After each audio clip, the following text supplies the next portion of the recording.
so you can make it through a boot camp. I think I could. I think we should put it to the test. Really? Probably. We should. Hey, do you remember when we was at Michigan State when them Army people came our freshman year? Do you remember that? Oh my gosh. They had us carrying those sandbags and those logs. Oh my gosh. How could I forget that? What's up, everybody? I am Ariel Powers. I am the host of my very own new show called Aerial View. We hold you accountable. I ain't missing because you don't big shots. Just stop when I'm driven. No. I'm gonna be sitting here with my best friend of 10 years, Mariah Harris. What's up? What's up? I'm waking up looking at you like, what we doing today? What are we doing today? He stole my cracked chicken and then he stole my stepbrother's DVD. I'm gonna tell you right now, they did not do that for me. And we'll be sitting down with some really special guests. That's what life's about, right? Ups and downs, meeting people that help you get through life in a positive way. So welcome to my show, Aerial View. What's up, everybody? Welcome back to Aerial View, where we see life from a higher lens. We are back today with my best friend. She just got out 60 days and 60 nights in jail. Man, what up? That was really good. Happy to be out. Happy to be out. Man, you looking thin. Yeah, man, and thin because I'm hungry. Okay, you've been in jail 60 days and 60 nights. In shackles. Really shackled. In boot camp. Yeah. How you feeling? Because I was there, right? Mm-hmm. When you swore in. Yep, took my oath. Yes.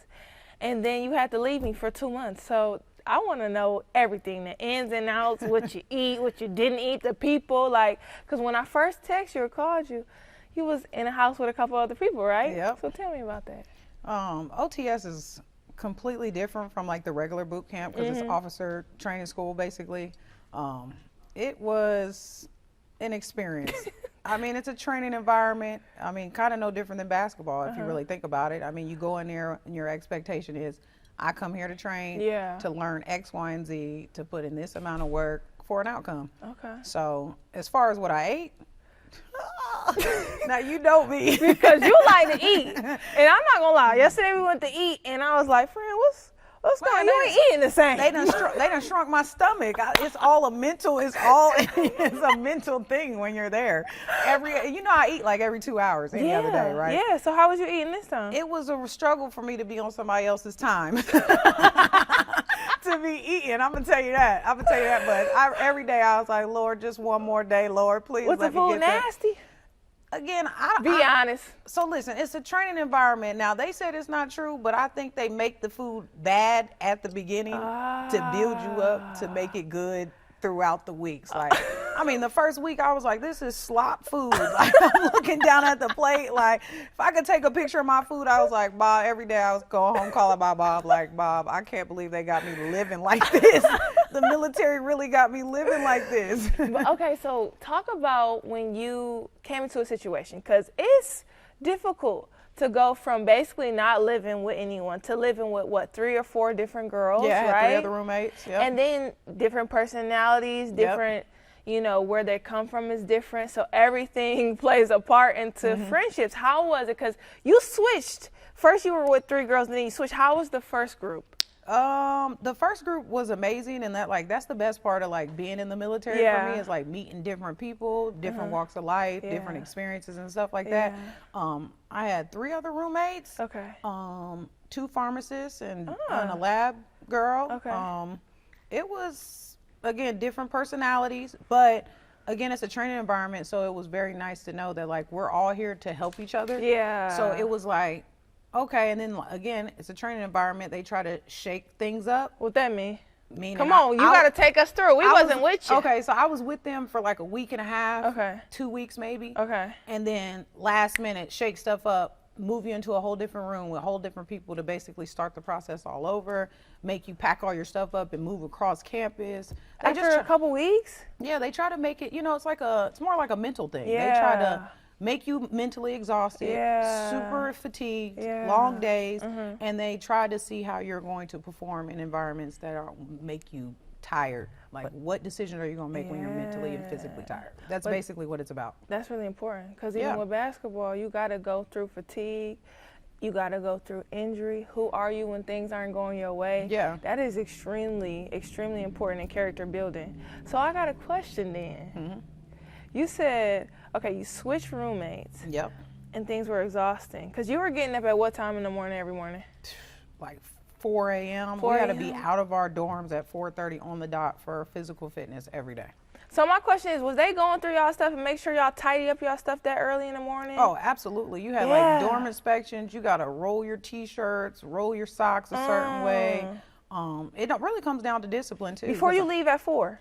Yep. The only reason I know that because my dad was in the military. He told me. So I was wondering if you had to go through the same thing. You got to clean all your wipe. Everything got to be a certain order. Your shower got to be cracked open a certain amount. Like, it almost sounds dumb, but it's like more like a discipline thing. Yeah, like, for sure. They want repetition and things like that. And that's why it's like, it was easy for me to transition from the military. I mean, from basketball to the military. Yeah. Because it's almost the same, like no different from you. I mean, you got to be disciplined in the stuff that you do every day, right? Yeah, you do. That's why I said 4 a.m. is that's crazy. You know I'm a morning person. You though. are too early. I'm waking up looking at you like, what we doing today? What are we doing today? Literally. Okay, so like mentally, you talk about mentally, physically, because we could text with nothing crazy. Yeah. But at one point you said you was leading the group, which I was like, I was. Go ahead, sis. Tell us about that. I was a flight leader for 2 weeks. Okay, what is this a flight leader for those that don't know? Because I actually don't know. So OTS is broke. So we have a whole class. There's 175 people, but it's broken up into flights. Okay. So for those weeks that I was the leader of the 16 people that was in my flight. That's like making sure everybody's squared away. Okay. Certain aspects of the military, basically customs and courtesies, making sure we're saluting when we're walking past other officers and stuff like that. Okay. It's very challenging being in a room with people who's very educated. So everybody has strong opinions, strong personalities, again, different experiences and different walks of life. So like how, they put us through these like different tests and different games and mental games. Like what? Did you have to like run in the line? Like, come on, get up, let's go. Did you have to do anything crazy like that? It wasn't like that, but it's more so like how they be in the movies. Yeah, right. I'm not yelling. I'm like, come on now. Like, let's just get up and just go do these things. You know how I am. So I'm like, there's an expectation. So I don't think there's no reason to yell, but again, they call it elevated volume. Oh, okay. It's not yelling, it's elevated volume. I'm gonna use that. Right, like, come on, man. Literally. So tell me about like any of it, like when it came to mentally and physically being the leader, what challenges did you face when it came to maybe communicating? Can I say teammates? We call it teammates. What was the difficulties? Probably communication, because like you can be talking to somebody and you think you're clearly communicating something and they interpret it completely different because again those strong individuals, strong opinions, arbitrary rules people put on themselves. So I'm like, I told you to do X, Y, and Z, and they're like, well, I took it this way, and it's like, I could have articulated that differently. So it's more so make sure clear, concise about what you're saying to people. I learned that for me, I started learning that actually a little bit when we were at MSU, and then definitely going into the league. Like, everybody's different. Yeah. How you talk to one person, you cannot talk to someone else, or how someone else is motivated might not be the same way. Absolutely. So to be a good leader, you really have to be able to connect with each and every person in different ways. Yeah. So it's so funny hearing you say that in the same sense, but just in a different way. So how do you usually do that? Like, like when dealing with a teammate or dealing with a friend or whoever? Getting to know your teammates.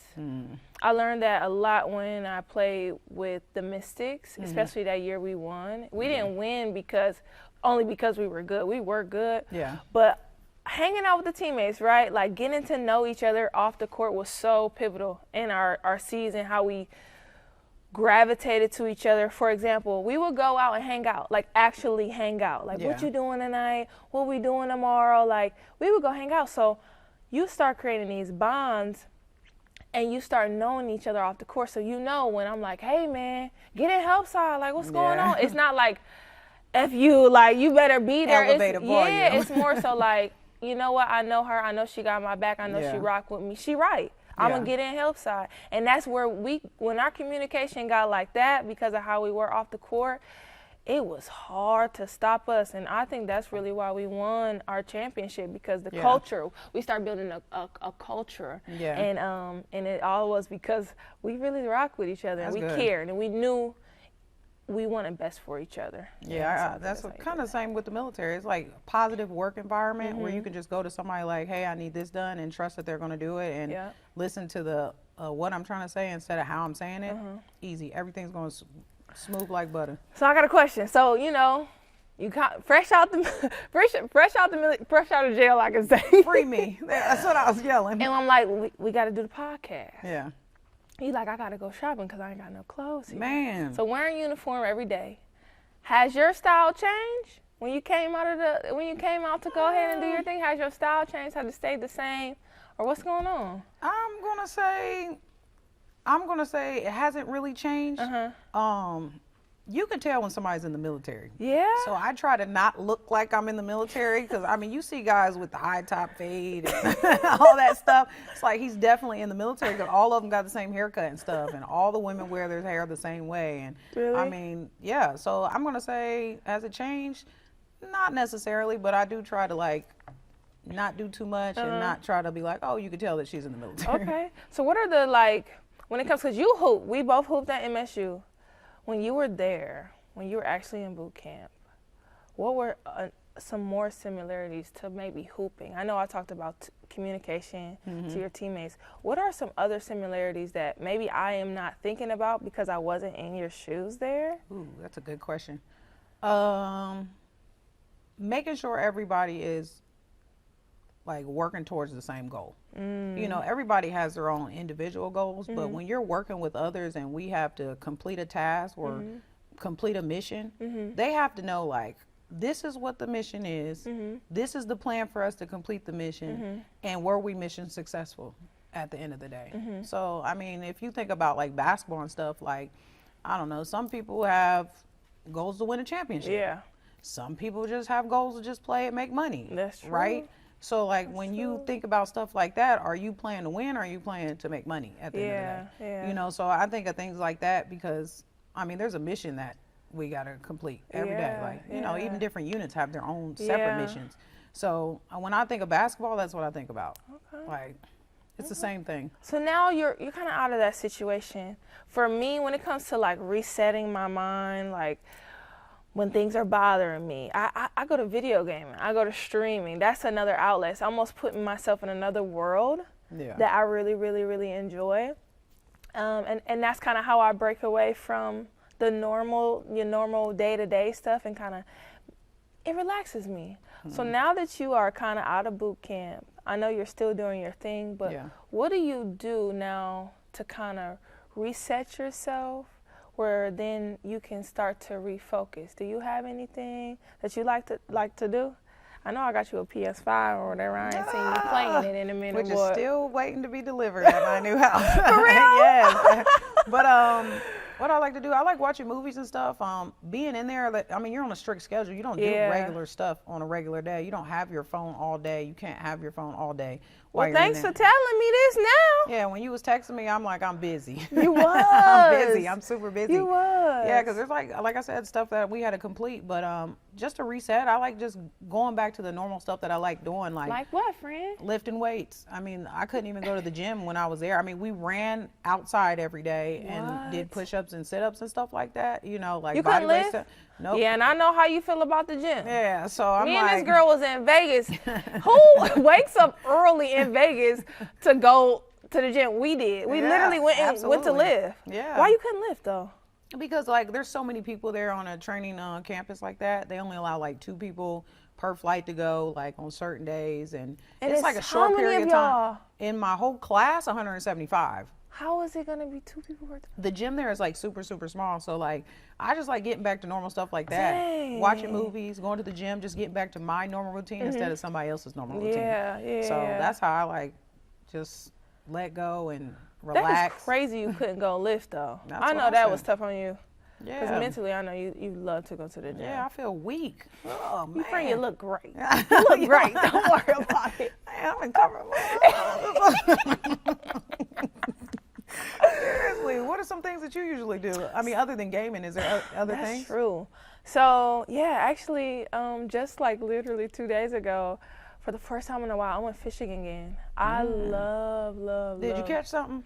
A big catfish about this big. Don't play with me. I swear I got a video. I was about to say, it's coming out on my YouTube. Don't play with me. Happen. I swear. I swear. You'll be like, yeah, I caught like 10 fish. No, you didn't. Yeah, it's coming out on my YouTube. It's about this big. We went, and I was out there all day. Just, it's so peaceful for me. Like, I want to tell you the story about how I actually started fishing. So, back in the day, right? And I'm sure you have grandparents that back in the day, like, girls don't do certain things. We don't play basketball. We don't fish. We don't do certain things, right? So my great grandma, love her. And I would be over there. And I remember waking up one day, and my great grandpa and my cousin Nate was going to fish. And I saw them like getting their stuff ready. I was like, oh, okay, cool, I want to go. And grandpa was straight up like, no. And I was like, no, what? He was like, no, you can't go. And I was like, I can't go. And he was like the straightest face. Like, he was serious. No explanation, no anything. No. I called my daddy so quick. I was like, Dad. Not you snitching. Snitch real quick. I was like, Dad, he won't let me go. Why I can't go? Because my dad and my mom, they never taught us, oh, girls do this and guys do that. Yeah. Like, we were always, you do it to the best of your ability, and that's it, right? Yeah. So I called my dad. He tried to kind of explain. He's just like, they were born in a different time. I'll explain to you when I come home. He kind of tried to explain to me. I didn't fully get it, right? I didn't fully understand. So when my dad did, and which I wasn't realizing at the time of my age, one day he picked my grandfather up with me in the car, and he had fishing poles and everything. And he took us to Belle Isle. Belle Isle is a place in Detroit, Michigan, where we fish on the water. And he took us out there. We stopped at like Church's Chicken or something, right? Got some chicken hanging out. Even a Church's anymore? Like, they still got churches? He pulled up his truck, and my grandpa was a little older, so he pulled it up right by the water, right? Let us out. We got all set up, and my dad showed me then how to first throw out my line. That's sweet. Right? And then I threw out my line. He's like, okay, baby, I'll be back. He got in the truck because he didn't want to get a ticket. He like, I can't get a ticket, trying to help her. So then he drove off.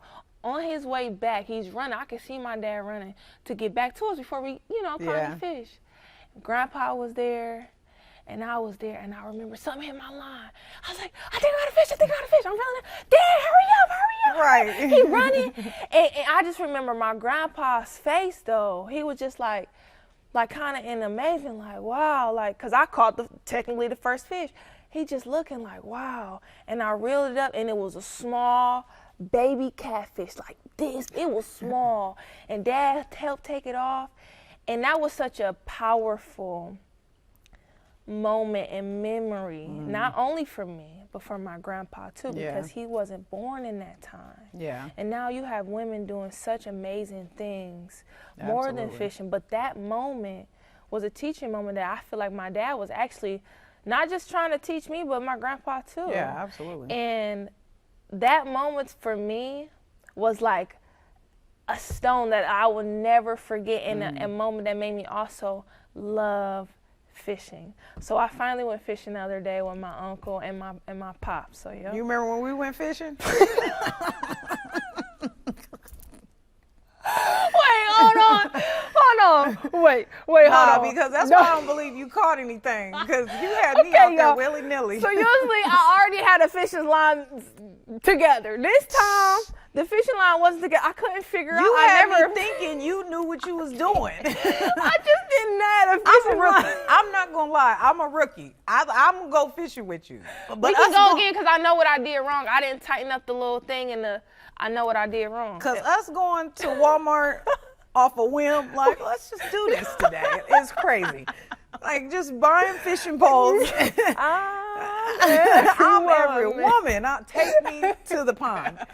I'm out there. I'm thinking I've got stuff. You think you was like, you ain't got nothing. I'm like, I think I do, and nothing came out. So we need a redo for no, sure. we do. We need to redo it for sure. Yeah, we That's definitely- okay. and- Bucket list. And That's then on our you bucket need list. to take me wherever you went because we was at that little pond at the place we was at. So yeah. No, where we went, we was catching big fish. It was Ooh. huge catfish. We can go. you know how to gut them and everything. No, my uncle said he's gonna teach me. I want to learn. So if anybody watching the podcast right now know how to do all this stuff, and we need to go ocean. We need to go ocean, deep sea fishing, everything. That'd be sweet. That'd be dope. And to cook it and clean it and skin it and everything. That'd be dope. Because we usually can figure stuff out. We We usually could. figure out. Easy. I can go on YouTube University right now. YouTube, how to gut a fish. I might be an amateur, but I'll figure it out. Give us a couple weeks. Right. You're going to see me doing it like with ease. I'm skinning it and everything. Okay, bet. That's what I'm I'm telling you. Sure. Put that on the list. Crazy. That's not even a joke. I knew what I did wrong, man. Give me another chance. You're like, well, we went through 2 fishing boats. I ended up taking The them home. line was. Do you still have them? I took them home. Say less. I went home and told my dad, I said, Ariel had me up. Ariel had me up, Dad. I don't know. She had me out there buying $80 fishing poles. And they about to break. We I had don't the tackle know. box, everything. Literally. Rookies. That's funny as hell. So after being at OTS, I keep thinking this is not for everybody, right? Do you think that you can make it through 60 days, 60 nights of a military OTS training camp? Are you testing me? I mean, can you do it? Put your money where your mouth is. Let's do it. I'm just saying. We can try. I ain't never scared. I'm just saying, man. We can try. It ain't for the weak. I ain't weak. You already know that. We can get through it. I hear you talking. Come on here. Let's do it. We can do it. We can do a little 60-day, 60-night little thing. You can't eat. You hate even waking up in the morning that early. So I already know where this is heading. That is so true, actually. 4 a.m. is nuts. What time was you going to sleep? Probably like 9. Well, lights out is like 9:30, 10. I was probably asleep before. I was in my room at 9 though, for sure. 4 a.m. You're right. You know me about that. 6:30, I could. 6:30 to what? Get up. But them 2.5 hours spent, I'm telling you. So you can make it through a I boot camp. I think I could. I think we should put it to the test. Really? Probably. We should. Hey, do you remember when we was at Michigan State when them Army people came our freshman year? Do you remember that? Oh my They had us carrying gosh. those sandbags and those logs. Oh my gosh. How could I forget that? Hey, I swear, when I joined the military, I literally thought that's what the training was going to be like, and it wasn't. Because I was like, man, Michigan State had us doing some crazy stuff. Work. Do you remember when we was like in the wrestling room and he was like something like, if I look or something, y'all got to work together. And we couldn't figure out, but Kara's smart, so she figured it out. She did. I'm telling you. Yeah. Remember that? They had us like carrying each other on our backs, like down a field and back. I remember Brandy almost drowned in the pool. Can't swim. I can't swim. We gonna have to save her. Literally. I can't save her and me. I'm tired. And Brandy will knock you out. For real. For real. Man, that was crazy. Yeah. We took that to the field. Why did they have us doing all that? I don't know. We went to the wrestling court, or what would you call it? The wrestling mat. Yeah. We went to the swimming pool. We was on that turf field. We went to the turf. What did we do on the turf field? I know we was carrying sandbags, and then I remember we was like rolling on the ground doing crazy stuff. Like, what is it? And it's so funny to me because I remember calling home. I literally vividly remember calling home because I remember they gave us that book before we got there, like to work out. Yes. And then I got there and I'm like, damn, we doing military grade workouts? Like, this is crazy. You need to ask Coach Merchant. What did we do to deserve that? Because she only did that 1 year. I'm like, what is this? What is this? To get her on this talk show. Coach, what did we do? Yeah, what we do wrong? That was crazy. For real. Actually, it was how many days? It was like the first days. it was like a month for the summer or something, or like they came for quite a bit of time. And I was like, I just couldn't believe it because I remember together. running miles before I even got to Michigan State, and then we get there and we're like, I'm carrying a sandbag. Like, this has nothing to do with basketball. It brought us closer together for sure. It does, but it did bring us closer together though, really. And that's like how, like I said, like how the military works. They make you team up to like complete a mission, basically. So it's almost like, actually, like hindsight, looking at it now, it's like that's exactly what it does. Yeah, to that's a T. crazy. Oh my, I can't believe you brought that up. I really forgot about that. I vividly remember I literally calling my mom like, Mom, this is crazy. I should have joined the military. Now you doing stuff like that. Yeah. You ready. So what's the craziest thing you did while you was there? Like top 3 craziest things you did while you was there. 60 days, 60 nights. Go. So they have us carry this, I don't even know what it is. It's like a big log. It's probably like 100 and some pounds, and you team up, but you carry it. 6 people have to carry it at one time. You can only have one hand on it. Okay. And then but everybody's carrying these fake rifles. If you're basically jogging with it, you have to complete it in a certain amount of time. So you got a rifle in one hand, the log in the other? So when you're carrying the log, you don't have to carry a rifle, but the other people around you still have to jog. It's like 4 miles, I think. Oh wow! And they call it the burden of leadership, actually. So you basically just don't quit. You work with your team to get through. Everybody has to make it across the finish line. It's like a huge thing, and it's supposed to symbolize basically like you're going to carry these burdens as a leader, and you're just going to live with the decisions that you make. That's basically what it's all about. And that's life. Yeah, you live with the decisions that you make, and they call it the burden of leadership. Like you're going to be a leader, an officer in the military, and whatever decisions you make, you have to live with those. And that's straight up life, because whatever decisions you make to get to wherever point you have to live with them and keep going through it. Yeah, but that's like the most physical thing. I was gassed. 4 in the miles? heat in Alabama. Oh yeah. And they like make you That's constantly. why you came back so tan. Yeah. And then like during it, you get to stop and they ask you these questions because again, they try to make you like super exhausted. While you're exhausted, you got to answer what kind of questions? They have like stuff we learned throughout the course, and they ask you these questions. One person has to answer it. You can give them the answer, but if you get it wrong, you have to do motivational training, which is like 15 burpees, or you got to do extra stuff right then on the spot. If you get the answers wrong. So if say you get it wrong, you do your burpees. They ask you another question? Nope. You just pick the thing up and start jogging again. Okay. So yeah, burden of leadership. That's what they call it. Wow. So that was the toughest thing. Physically, yeah. I was tired. What about mentally? mentally? Hold on, I didn't even tell you the worst part about that. They had you wore a backpack with a sandbag in your backpack, so you got the rifle, you got the log, and then you got the backpack. Yep. Woo! Yep. 4 miles. That was tough. With someone else. Yeah, and then you gotta be on the same court with your people carrying it. Like you got to be this, and then you got to think about heights, because then it's like some of the weights in the back because people are shorter. Some of it's like it was physically challenging. That sounds exhausting, actually. But then it's like rewarding when you're done. Like, man. Did you get to pick your teammates? No, it was just like it was just like my whole flight, the 16 people that I've been with the whole time. But it's rewarding after you finish, because you think that you're like, oh, I can't do this, and then you finish like, you know, I really could. I can do this. This is nothing. That lets you know, like, with sports or anything you're doing, mentality is the strongest thing you should have. Yeah. Right? Because your body sometimes will tell you, I'm not ready. I can't do it. And if your mind is like, nah, come on, we got this. Extra in you. We can do this. Yep. You know, if you get your mind right, that is powerful. Really. Yeah. Mentality is everything. I mean, you've been working out your whole life, and even when probably the most tired you ever been, you probably was like, I'm actually not that tired. Yeah, the injuries is when mostly I'm like, so like, for example, when I tore my Achilles, I had just seen my dad, he tore his Achilles the year before. I just seen what he went through to get back. And I'm like, okay, so I know I can do it, but I am a high elite athlete. Yeah. I got to do more. I got to be better. And the first night I tore my Achilles, I cried like a baby until a certain point, right? My parents came down to MSU.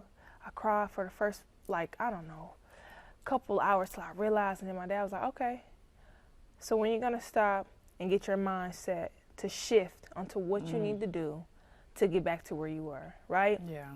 And that was the hardest part. But that night, when we talked, after that, I was like, okay, no more crying. You just shift. even if it's small steps. Okay, you can't walk right now, but you can do this, this, and this. Okay, now I have to teach myself how to walk. Shout out to Luann Jefferson. Whoa, my shout out. Our trainer at MSU, slowly getting me back. Then I'm starting to slowly walk, and it's like, dang, I did a couple minutes, and then I got to stop. But that's more minutes than I did yesterday. And then you just keep building, and you keep building until now you running, and you jogging. And that mental piece, I think, is the hardest part, because your body will do what your mind tells it to do, but your mind has to be strong enough to get through it. Yeah. It's so crazy. So you saying that, I feel that. I feel that 100%. That's one of the best things about you, Ariel, if I haven't told you. Thank you, friend. You always look at things like half full and not half empty. Thank you, friend. You really do. I all the appreciate time. that. It could be the worst situation you could possibly be in. You're going to be like, well, we're going to figure this out. I gotta crawl before I walk. For real. We're going to worry about tomorrow. We're going to do what we can today. For real. Tomorrow going to come. Yeah, That's one of the best things about Thank you, friend. You're so optimistic about things. Thank and you. like, for real. I feel the same way about you. Even me just talking to you on a regular day, like, hey, friend, X, Y, and Z, and you know how I get pissy sometimes. I be like, man, forget all this, man. I don't even want to do this, friend. You be like, friend, I think you can. And I be like, I probably can, friend, but give me like 10 minutes.